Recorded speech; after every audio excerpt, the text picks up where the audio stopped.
Greetings, all. Good to see y'all. Y'all know how we do. It's Monday, and we're gonna start the week off right. And I'm back. I hope y'all weekend was fantastic. But again, let's talk about what we're talking about today. So today's perspective is actually about a buzzword that is being thrown around often, and that buzzword is shadow work. Shadow work. So shadow work, in theory, would be you diving in to the most deepest, darkest parts of yourself that either cause negative impact on the outside world or your inner world, and you start working on those things. You know, past traumas, stresses, any worries or anxieties that you got going on. Those are the things that you dive into, and you make sure you work through it for your own best benefit. But here's the deal. I feel like the way that they are proposing shadow work, or the way they're mentioning it, is if it's a phase that you go through and then it's over.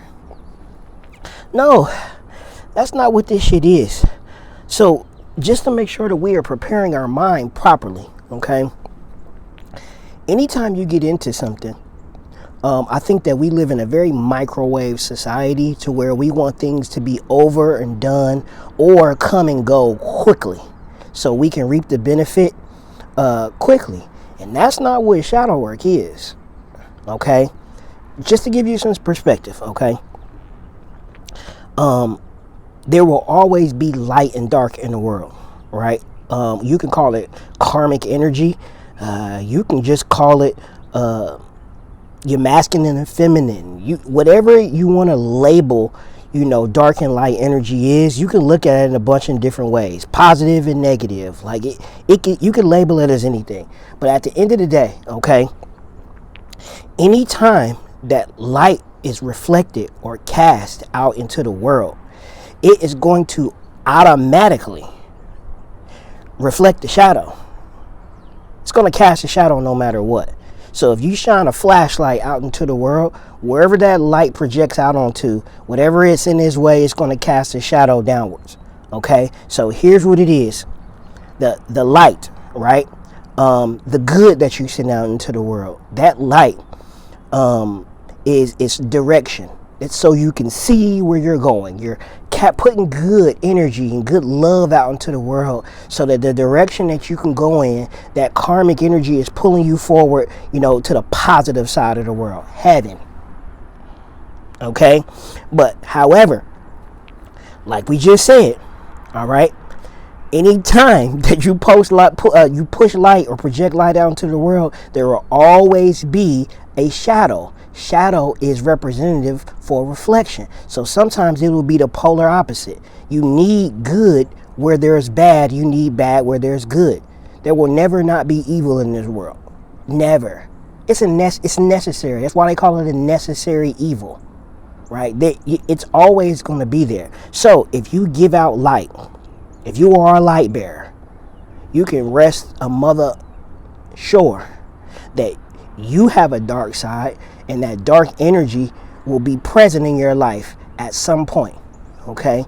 The reason I'm bringing this up is because shadow work is infinite. This shit ain't never gonna stop. Shadow work is a marathon. If you have made the decision to jump off into this shadow work, you better have your you better have your running shoes on. This is going to be a forever jog. This is never going to stop. As soon as you fix or solve a problem that's deep down inside you, guess what? 3-4 months pass, maybe 3-4 weeks pass, maybe 3-4 years pass, and something else is going to pop up. It's infinite. Because if you are a light bearer, you will cast a shadow. And it's not bad. It doesn't mean that the goal is to not get rid of your dark side. The goal is to always use it to your greatest benefit. Okay? Not a lot of times, the things that make you your darkness, usually you can use it as a superpower. Right? Have y'all ever seen these shows to where it's a witch or a mage or somebody that dwells in magic, and the way that they cast out or project their magic is through anger, right? Or through their pain. When they think about something that's bad, or if they get upset, all of a sudden all of their power and magic comes out. That's literally how this shit is. So the goal is to tame your inner monster, is to master that inner darkness, that shadow, so that you can use it as you see fit, when you see fit. Okay, so when we talk about this shadow work, we're not really getting rid of anything. We are not what they say, killing your ego, because your ego is a darkness. That's for your greatest benefit. You need to use that. We live in a capitalistic society. Your biggest advantage, leverage in this capitalistic system is to understand your ego and manage it effectively. Okay? So you need them to make money. Nobody wants to buy something from anybody that doesn't have confidence in it. So your ego, that belief in yourself, that unwavering belief that you're better than everybody else in this one thing, is absolutely necessary. Superman can't fucking save nobody if he don't believe he can. If he doesn't know for sure that I can stop this train. You gotta be real full of yourself to jump in front of a fucking moving train and know you can stop it. That's what we're talking about here. So shadow work is not necessarily about just getting rid or solving past traumas. It's about moving through it effortlessly and flowing through your that dark energy and those dark thoughts and those dark parts of yourself that you don't want anybody to see, and swimming through those muddy waters to the point to where you get strong. And swimming through mud is just as effortless as swimming through water for you. And you can use that energy for light. So what we're talking about here, when we're talking about shadow work, for my religious people, is we're talking about taking the devil's power and giving it to God. We're using the devil's power for God's work. Think about it as that. Because a lot of times when we're doing this shit, we need perspective. And that's what we're doing. We're using the devil's energy for God's work. That's about the best damn way I can put it. Holy shit, this sun is kicking my ass. I'm on my porch sunbathing this morning. I done worked out already. Got my day started. So you know how we do. But anyways, of course, I'm going to say this. When it comes to this shadow work, write things down. Use your pencil, pen, use your paper, use your journal. It's very important that you track these things, because what you're looking for is the nuggets, the pieces of your trauma that you can hold on to and use. Everything ain't bad. Remember, everything that happened to you happened for you. So we got to use it. And that's what shadow work is. Okay? So, in a nutshell, what I'm telling you is this. You ain't never seen the sunshine on a forest without, the trees having no shadows. So your shadows, your darkness, your dark energy, it is for you. It's a reflection of you. The worst parts and the best parts. It's both. But you can't make it the best until you own it, until you wrap your arms around it, until you wrap your mind around it, until you wrap your spirit around it, and you just start loving all parts of you. All your worst parts. Figure out where they came from, what it stemmed from, and then you own it and you love it and you cherish it, and you figure out, how can I use this? How can I make this a part of me? It's a lot of people out, man. Divorces, relationships, family drama, money issues, creative energy blocks. If you start documenting these things and start talking about it with yourself out loud and being intentional about the direction that you're moving in, i.e. light work, Light work, being productive and constructive and criticizing yourself for your highest benefit, not for your greatest downfall, right? Light work, moving forward, cutting that flashlight on so you can see where you walking at in the dark, right? You see this owl in front of me, a night hunter. Owls used to signify death. They say when you see an owl, that's death. That's not death. That's not dying. It's transformation. It means the old you dying so the new you could be reborn. Right? Owls also, they eat things whole.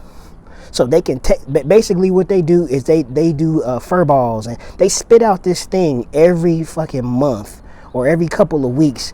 All the bones, fur, nails, feet, and things from the things that they eat, they spit it all out once a month in a big ball, right? But that's what we're doing now. So if you're listening to this conversation, chew the meat, spit out the bones. That's what we do here. So shadow work is for light workers. Y'all feeling me? Shadow work is for the light workers. If somebody is not doing shadow work, that probably means they're dwelling in the darkness. They didn't cross over to the other damn side. If you don't commit to light, you in the dark. I hate to tell you. But anyways, let's minimize this so we can walk away with today's message. Today's message is light casts a shadow. So if you are purposeful, if you mean to do anything good in this world, and you proclaim, even if you don't proclaim yourself as a light worker, you are. If you are walking in the eyes of the Lord, or if you are trying to become Christ-like, if you are a spiritual person and you are on this spirit journey, marching forward, you need light to shine its light on your path so you can see where you going. Okay? But time to time, we walk in the dark. We don't need no light. We just need the moon. Right? Underground railroad. We doing the work. We are doing the work. All of the work. The light work and the dark work. So I just want y'all to know that this is a marathon. This shadow work is not a phase. It's not a quick fix. It's not something that can be done. It's not a sprint. It's not even a race. This shit is life. Shadow work is life. You never gonna be done. It's always gonna be something that comes up. As soon as you get through something that happened to you traumatic as a child, you get through something else. It's something else that's gonna pop up. You know, I don't eat meatloaf. Let me tell you why I don't eat meatloaf. I don't eat meatloaf because as a kid, I grew up in a single parent household. So it was me, my mom, my little brother, and my mom would make meatloaf. I didn't make meatloaf. My brother didn't eat meatloaf, and my mom didn't eat meatloaf. And I used to ask my mom, who the fuck are you making this for? None of us want this. To this day, I will not eat meatloaf. My mom is a great cook. That meatloaf is delicious. But I cannot wrap my mind around eating that shit. I vowed as a 6-7-year-old kid, when I grow up, I'm never eating no damn meatloaf. And I don't eat it to this day. I don't even have a valid reason other than my Agnes pissed me off as an adolescent, and I vowed to never eat meatloaf again. Do you know how fucking stupid that is? But that's my shadow work, and I'm willing to deal with it. In any restaurant that's got meatloaf served in it, you will never get 5 stars from me. I'm taking a star off just for you serving meatloaf. You know, but that's something that I got to deal with, because that issue that I have with meatloaf, imagine how many other areas I have that in for no reason. Not because of trauma. Like, that wasn't a traumatic experience, my mom making meatloaf and nobody wanted to eat the shit. Like, that's not trauma. That's just me having a unique personality and processing an experience on such a deep level that it has peculiar outcomes for me as an adult. you know, but I own it. I've processed it. I know that it doesn't really serve a purpose in my life other than me just, never having great dishes of meatloaf. Me and never being able to experience meatloaf. And I'm willing to fucking take that risk. So, just an example, y'all. But, all right, y'all, my bad. My phone had got cut off for a second there over here in this sun. I guess it overheated. But anyways, it's Monday. I want y'all to have a good week. I'll do my best to make sure I come see y'all during the week. For all of my clients or referrals, mentalmechanicsinstitute.com, doing one-on-ones. We're doing mindset mapping and group training this week. So Eddie at mentalmechanicsinstitute.com if you want to be a part of any one-on-one or group sessions. And I look forward to hearing from y'all soon. Have an awesome week, y'all.